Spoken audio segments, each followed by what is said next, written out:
Great morning, holy brothers! Thank you very much for joining us on our pathway to peace. And if you're following along inside in the Garden of Peace, it is on page 340. We are coming to its conclusion soon. And today's lesson is going to be called Communicative Counterparts. Here we go. Everything is always more amazing when you're working together. And there's a law we have in Judaism when it comes to Hashem, that He loves for you to be able to help other people. We're supposed to be giving and always doing for others, especially your wife.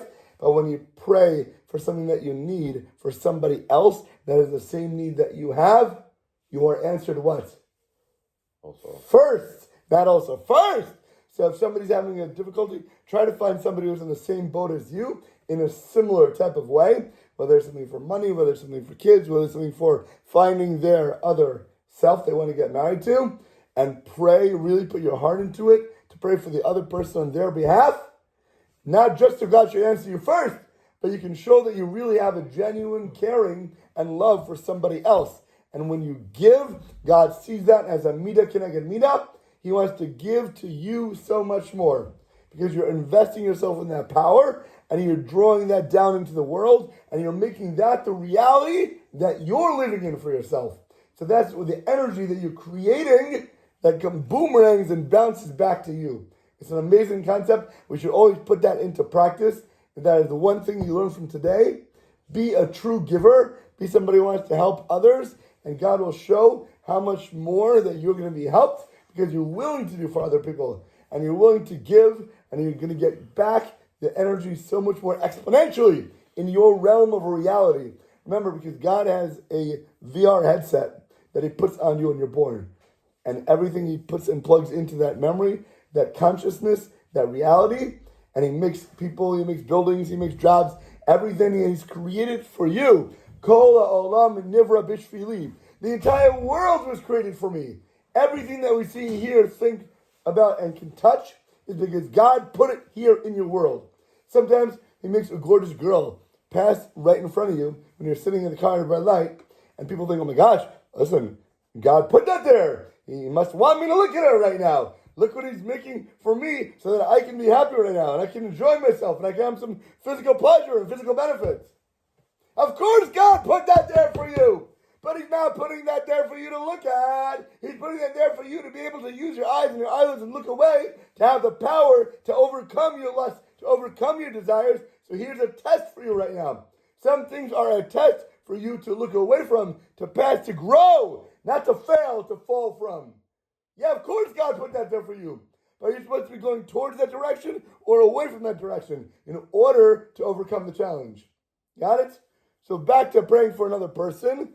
God might be putting that in. Why did you hear about the hurricane that happened in Guatemala? Why did you hear about the earthquake in China? What is going on that Hashem is blasting forth on your radio to hear these specific messages from?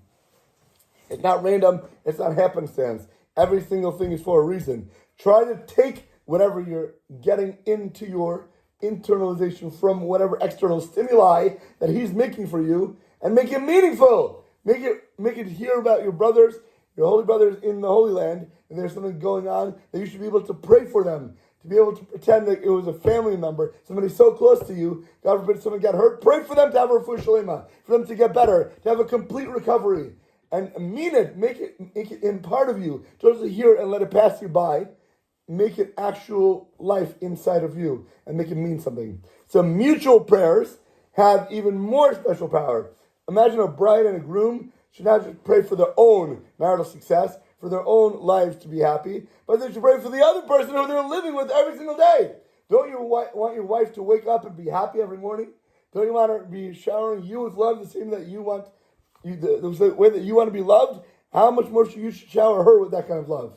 Whatever you want for yourself, picture that you want her to have, because not only is she going to have an amazing life, but somebody you live with is going to be happy and they're going to be pleasurable. That's going to be emanating from them, and you're going to be happy when you wake up and somebody's happy in your room as well. You want somebody walking around miserable, somebody walking around with a negative attitude, and then them yelling at your kids, and you're the one who's trying to hold back? You want to make her happy. You want to make her fulfilled. You want to make her not to have any negativity in her life. So don't bring it there. Don't be the one to make it happen. And even if the one you're not making it happen, make sure she doesn't have it from any other outside source as well. Pray for her to be happy every day. And what kind of life you're going to have, so much more serene, so much more pleasurable when you have somebody else that's happy in your life that wakes up to you and says, great morning, what a wonderful day, I'm so happy that I have you in my life. Wow, thank you for being here. And she's going to be somebody who's bringing forth blessing as well. They should pray for mutual aspirations, pray for love, pray for friendship, pray for real clear communication, that your wife can tell you how she's feeling. Can you imagine that? She wakes up and actually says what's on her mind rather than just blabbing at you the whole day. And for understanding that when you talk, she should understand what you're saying. It says prayers are the foundation of unity in the home. Never forget to pray for everything in life, but especially for things that are seemingly natural and might come to you easily. Let's say about fertility. Some people, they get married and the next day, all of a sudden she's pregnant again. Some people for 5-10 years are trying every single day, investing tens of thousands of dollars, complete stress. Every morning they wake up, and for them it's so hard to have kids. So if it's something that comes naturally for you and easily for you, and it's like a gift, it's like, this is not something I have to worry about. Still pray for it. It doesn't matter if it becomes easy to you. Pray for it and thank for it. Pray for it and thank for it. That's the key to success for everything in life.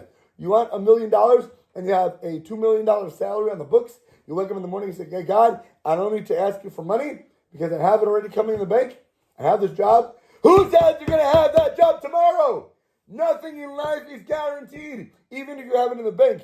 If something can happen in the bank, or you have it in a stock and all of a sudden it goes empty, or even if you have the money and it's locked in because it's not in a stock, or it's in a savings account instead of checking account, whatever it may be, why can't God make, God forbid, a house burn down? There's nothing that is guaranteed in life. He has billions and infinite ways for you to lose money. I guarantee it. Go ahead. You want to test him? Try it out. See how that goes for you. But if you say, thank you, Hashem, for everything that you do have, even though you think it's coming easy to you and you already have it guaranteed, the more you pray for it, the more you're going to get, the more exponentially it's going to keep increasing in your bank. And pray for successful children. Pray that they stay on the path of Torah. You know, many kids nowadays, God forbid, are totally off the derech. People who went to yeshiva, it's not like they grew up and they didn't have any type of education. They didn't have a love of Rebbeim for them. But all of a sudden, they're veering right off the path. So many stories nowadays, especially in our generation, where people want instant gratification and they're not looking to put in the work, they're not looking to put in the time, they just want everything, come, give me. Everything nowadays. A kid wants something, make him earn it. Make him do something positive. Or even if he's doing great, give him an extra challenge to grow. Even the shalolishma, balishma is especially nowadays, even if you don't do it for the right intentions, but they do it because they have ulterior motives. Let's say they want a toy, they want to get money, fine. So give them a goal, let them accomplish it, even if they don't have their heart in it. But the more they get ingrained, the more they do it, the more is likely they're going to do it when they don't have that extra impetus and extra motivation for them. You know, there are people that come in the morning, and you know this, all of them, I pay them to wake up early. Come to Vasikim. Am I getting their schar? Am I getting their mitzvah? Am I getting their reward because they're coming because they want money? Of course. But what am I doing? A lot of these kids that every single day they're coming in the morning, they wake up, they're on a break, or they're on a cruise in the Bahamas, or wherever that might be across the world in Israel, and they wake up early and they go to daven vasikin. They never in a billion years are the type of person they want to sleep in, they want to make a plate. But they've done it before and they feel some sort of draw, they feel some sort of connection to it, because that's what they've been putting into their hearts and putting into their soul, so that when they're not here and they're not getting paid to do it, they're going to do it anyway. I think it was the first time there was a trip on my son's high school where they went away to Florida, and they said it was the first time in the history of the school, while they were on vacation in Florida on a trip, that they had a Vasikin minion of boys that were there davening it's in the history of the school. First time it happened. They weren't getting paid. They were on vacation. That's when you want to sleep in. That's when they should listen, give me a break. You know, there's no such thing as a break from God. It doesn't exist. You have a Torah, you have commandments, no matter where you are and what you're doing, you have to be fulfilling them. So at least let's do it in a way that you can pray to God for success in everything that you're doing, and pray to God for your kids to be successful. You have to nowadays. It's like a no-brainer. The main responsibility of prayer falls on whose shoulders? Between the husband and the wife? Of course the husband's shoulders. Because shalom bayis depends on the husband. If you're going to be amazing to your wife, you're going to be loving to your wife, you're going to be caring to your wife, you're going to be giving. And then how is she going to feel? Oh my gosh, this guy's amazing. He loves me so much. He does everything for me. You don't think I'm going to want to do everything more for him? Even psychologically, it makes sense. But just from a Torah perspective, the man's the giver, the woman's the receiver. You want to give her positivity. You want to give her love. Therefore, he must pray that he'll succeed in life. And it's to pray that he's going to succeed in respecting his wife and refrain from comments, refrain from criticizing, and just love her unconditionally over and over and over again. Be giving that forth from you. A person cannot know what to pray for unless he learns about it. How are you going to know? How many people think they have amazing lives, they think they know what they're doing, and they have no clue about this book? And all of a sudden they sit down, they learn a lesson, they listen to a video, they open the book for a minute, and like, oh my gosh, this is how a husband has to be acting? Are you kidding me? That's crazy. It's not for me. Unbelievable. And then they learn about it, and their wives feel what they're doing. They think that they have a good marriage. They can have a 10, 100 times amazing marriage. Quickly, in 15 seconds, how has this impacted your life? Huh? Very well. Very well. You heard a picture from him. We'll get into more details another time when he's a little more awake. Therefore, study this book seriously. Listen to the videos with realness. And listen to what we're going to learn from it. A person cannot know what he's going to miss out unless he learns about it. Therefore, study this book and take it seriously. Listen to the videos and don't listen to it once. It's not like, oh, I got it under my belt. You need every single day strength to fight against your Sahara, to overcome your inclination. He is never going to back down. He's never going to let you go. It's always going to be a fight. It's always going to be a struggle because we're here in this life to grow. Every single day, there's going to be challenges. Yes, Alon?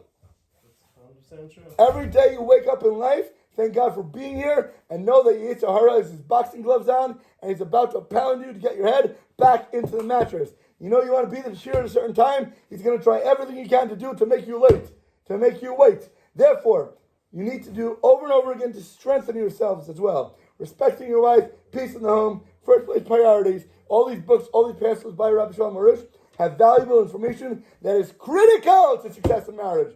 I don't care what level you're on, you need to be reviewing, you need to be learning, you need to be strengthening. And learning is not enough. After learning, you still have to then pray to God to internalize the lessons, to apply the lessons that you've learned, and make it real in your life every single day. Pray for success, thank for success, love Hashem and your wife every single day. Make it real, put it into practice. And with that, you should all have an awesome day, amazing rest of your day.